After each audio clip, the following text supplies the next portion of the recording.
You know that feeling when you want to tell a simple story in Spanish, like where you went yesterday and you just get stuck? Well, today we're cracking the code on one of the trickiest but most useful words in the language. And by the end of this, you'll be telling your own stories, starting with something as simple as a recent shopping trip. So just for a second, think about the last time you went shopping. Where'd you go? What'd you buy? We're going to take that exact memory and learn how to talk about it clearly and correctly in Spanish. You ready? Let's dive in. Okay, so first things first. Before we can talk about where we went, we actually need the words for the places we might have gone, right? So let's do a super quick vocabulary run-through. First up, if you're looking for something a little sparkly, maybe a watch or a ring, you might have gone to La Joyería. That's the jewelry store. Or, hey, maybe you were just after a good story. If that's the case, you probably went to La Librería, the bookstore. And for all you bargain hunters out there, I'm guessing you probably hit up La Tienda de Descuentos, which is, of course, the discount store. Or maybe, just maybe, you went to a place that has all of these and a whole lot more. El Centro Comercial, the shopping center, or what we just call the mall. All right, so we've got our places. Now we need the key that's going to unlock the past tense. And this is where we meet what I like to call the irregular twins, the verbs ir, to go, and ser, to be. And trust me, they have a very, very strange relationship. We're going to be using something called the preterite tense. Now, don't let the fancy name scare you off. All you have to do is think of it as the what happened tense. It's for actions that are done, finished, over with. I went, you bought, she saw. It's as simple as that. Okay, now here is where things get a little weird.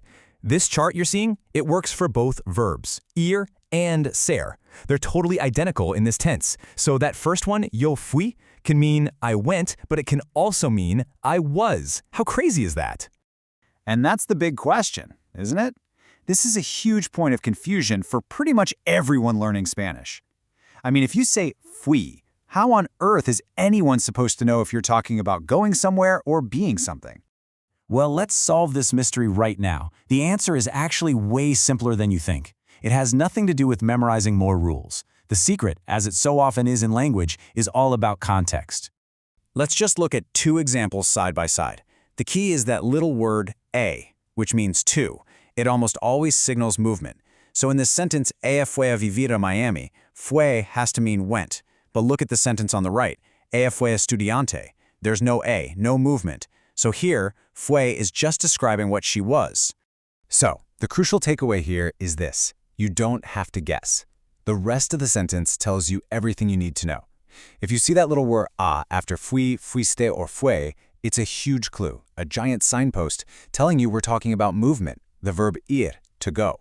Context is so powerful.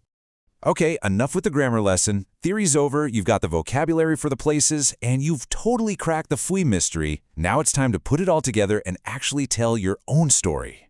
So let's start a conversation. Imagine a friend asks you this very common question, ¿A dónde fuiste de compras? Where did you go shopping? And you can answer simply and perfectly, yo fui a la joyería. I went to the jewelry store. See that? You've got fui plus a plus a place. You just did it. It's that easy. All right, now it's your turn. I'm going to ask you again. Just look at this list, pick a place, any place we've learned, and try to answer out loud. Ready? ¿A dónde fuiste de compras? Awesome. You just formed a perfect Spanish sentence.